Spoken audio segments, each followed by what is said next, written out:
start recording? There we go. Okay, so I want to start by asking you about the difference between writing and producing. Okay. Which you prefer. And I know the thing about producing is that it's always so, like, it's a nebulous title in a way. It is. It can be. And it's funny, in TV in particular, they meld a little bit more than I think they do in other media. Yeah. Because when you are telling the story, you're starting with the script, but then the story gets told, through a few different ways, and that includes what you end up seeing on screen. So the writers in TV, because we are with the show, from beginning of the season to the end of the season, we're sort of responsible for making sure that the voice of the show remains what it should be. So that means that we get a lot more involved in producing. I don't think it works that way in features. Yeah. I don't have a lot of experience. From what I know, I don't think it does. Yeah, no. But the idea is that we're the ones who can be the best, I think, resource for what everybody else needs to know about where the story's going, since we're actually working on that. So you end up starting the process by writing the script, but then following it all the way through by being on set, by being in post, and just being a resource for everybody else so that when questions come up, you can sort of help with, here's what we're doing later in the season, or here's what came before, stuff that maybe not everybody's going to be as keyed into. We have to be. So that's kind of, I guess, how it all comes together. Well, I've always wanted to know about the writer's room, and I know that they're different for every show and all of that. And just considering some of the characters that you've written, is there one that sticks out? How much is committee? How much is specific? That's a great question. One of the fun things about TV, I think, is that it is so collaborative. And, I wouldn't call it committee. I would call it like everybody sort of gets a chance to build and then build and build. These ideas sort of take shape as everybody kind of helps build the tower a little bit. And that is true for stories and it's true for characters. I've been really lucky. I've gotten to write for some super cool characters. I'm always partial to, I always love every character that I'm writing. I think that's really important. I like to find something about each character that really appeals to me. And I'd say that's one of the things that I've gotten to, I'm really lucky that I've gotten to do that. I will say, even with that in mind, I love the ones that have a little bit of humor to them, the ones that have a little bit of a comic edge. I loved writing Anya. I love Anya. Sure, who doesn't love Anya? Yeah.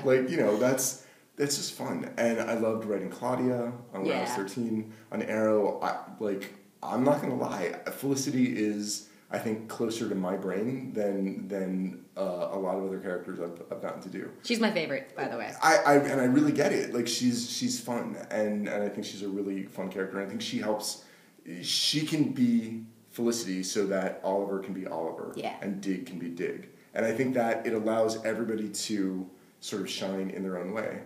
And we get to have a little bit of fun doing it, too. Yeah, I love her character. She's fantastic. Glad. She is, right? I'm so glad. And a lot of the, you have to look at what Emily has brought to the character and to the show, and so much of it is her. And the whole cast on Arrow is amazing from top to bottom. They're just remarkable. It's one of those things where you feel really safe giving them your words because you know that they're going to take it and make it better. And that's a joy for a writer. Well, I know I'm not going to be able to get any spoilers for Arrow out of you. No. But I do, I love the show. I watch the show, and I watch Smallville. So was there ever any hesitation? Because, as soon as you hear spinoff, everyone's like, oh, no, the grumblings happen. Right. But everyone loves Arrow. Right. Well, when you say spin-off, do you mean... Yeah, it's not the same character. It's not but DC Universe. That sure, sort of thing. DC Universe. It's an entirely new... One of the things I like about it is that it's an entirely new interpretation, right? And I think that's so cool. And I think that's probably one of the reasons why it's done so well. I think it's really presenting the DC world in that sort of grounded, gritty way that is... not just of the moment, but I think it's sort of a refreshing way to tell that story. And I have a feeling that's why people are gravitating toward it so much. I loved Smallville too. I thought that was fun. Too. And that was a fun year for me being on that show. This is an entirely different experience. It's just so much about character and emotion, as well as being totally kick-ass. Yeah. So it's got a lot of the elements that I really love. Yeah, I absolutely love. I mean, it's pretty well established on the site that I'm a huge Arrow fan. So excellent. Yeah, you have excellent taste. Well, thank you. But okay, so this brings me to nerd rage. And as a nerd who has occasionally raged, I'm just curious what you think because so this is going to come out, next week, and so everyone will know about the casting of Lex Luthor and everything in Batman versus Superman and Ben Affleck, and I mean, it happens in TV all the time, it happens in film all the time, so give me your take on nerd rage and on casting rage and all of that. Okay, well, nerd rage, I feel like the most important thing to start with is everybody shh. Yeah.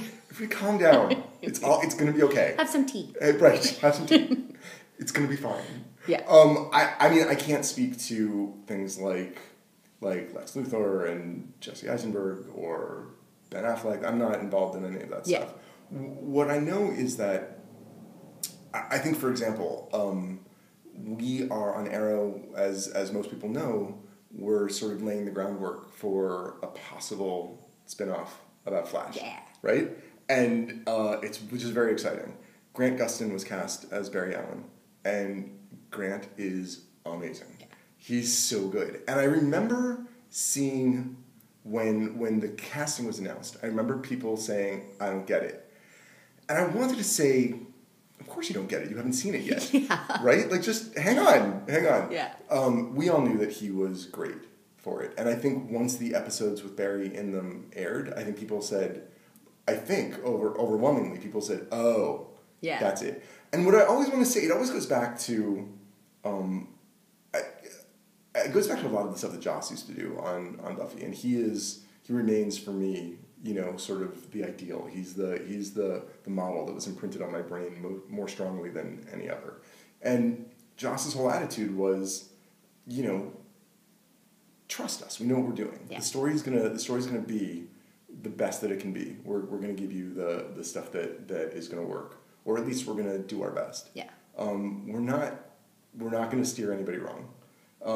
So I sure, mistakes happen from time to time, but I always feel like you don't know what the storyteller is planning until you've seen the story. Yeah. Why judge it until you've seen the story? Don't go based on spoilers. Don't go based on casting announcements. Watch the story first and then judge. And then, by the way, feel free to criticize and feel free to say that didn't work for me.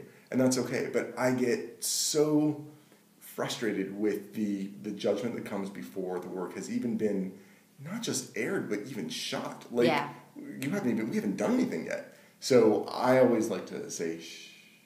Yeah, because, everyone raged about Heath Ledger as the Joker. That's right. So. And that turned out pretty well. Yeah. I remember when most of the people who are watching this are probably too young to remember, but my generation, people freaked out when Michael Keaton was cast as Bruce Wayne. I remember that. Right. And because he was a comedian, and how could a comedian handle that role? And I feel like he was excellent. And I think he was great. He was. And I think that sometimes you just have to go in, see it, and then decide if you hate it. Yeah.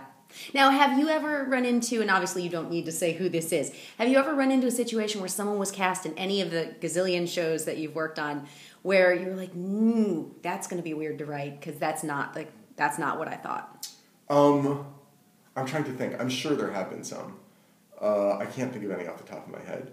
I've been really fortunate that most of my career has been about working with people who are just as committed as I am to telling a great story, and that includes the actors who want to come in and make it the best that they can. I'm honestly struggling to think of somebody where I said, ugh, how am I going to do that? Because you always say, sometimes it's unexpected. Yeah. Sometimes it's like, okay, that's not necessarily what I pictured, but then you find the other strengths that you can write toward.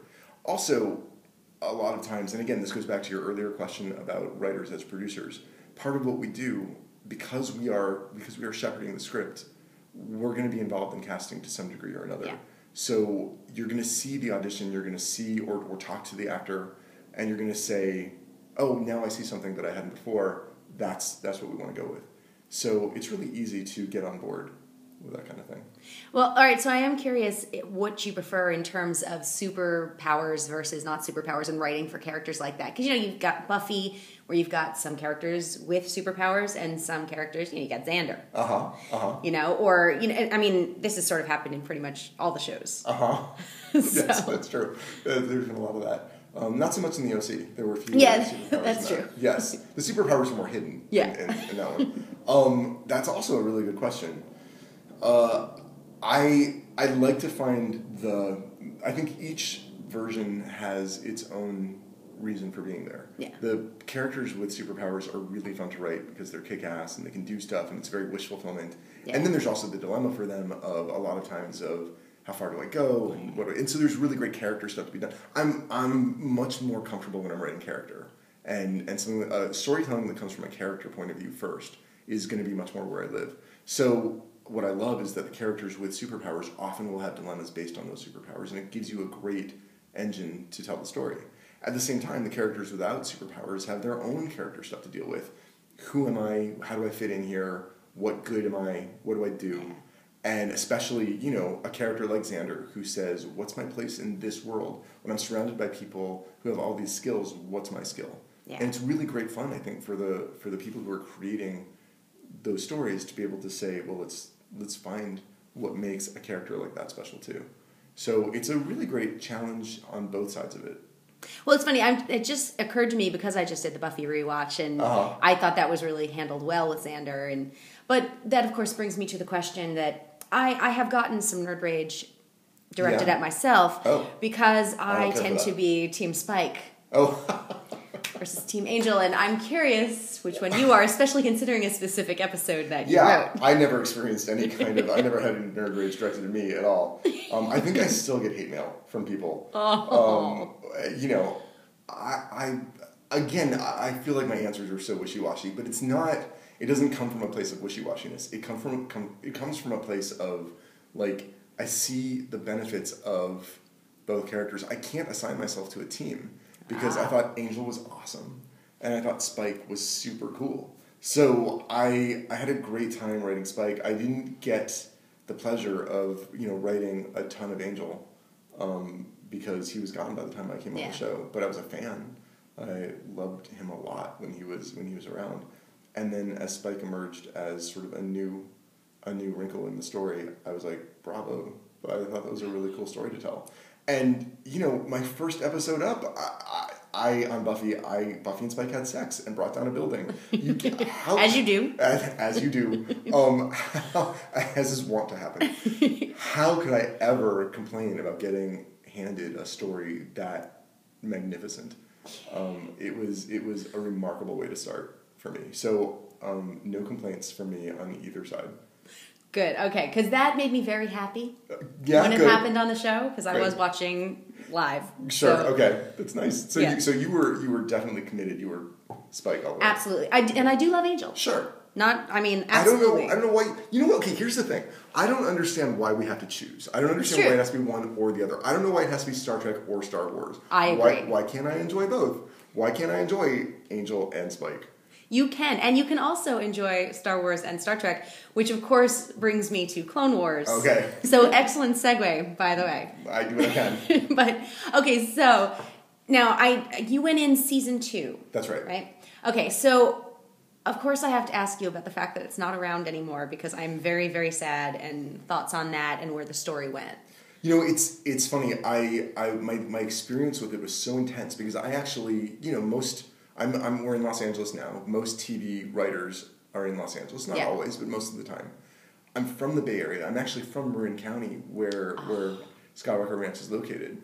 The opportunity to work on Clone Wars meant that I had to go up to Marin County and live there for a year and a half, which was amazing. I left everything here in LA, but I got to go home and go back to the place that I'm from. So it was such an intense experience. And I was there for a year and a half, and then came back down to LA to take Warehouse 13. So once I left, that sort of intensity all fell away. And I got to be honest, I'm not totally sure what happened with the story after that. I'm really sad that it's done. I think that there were a lot of good people who made that show happen, and I think it was a really interesting, creative endeavor to like continue the story in a different way. Yeah. A way that hadn't been done in the feature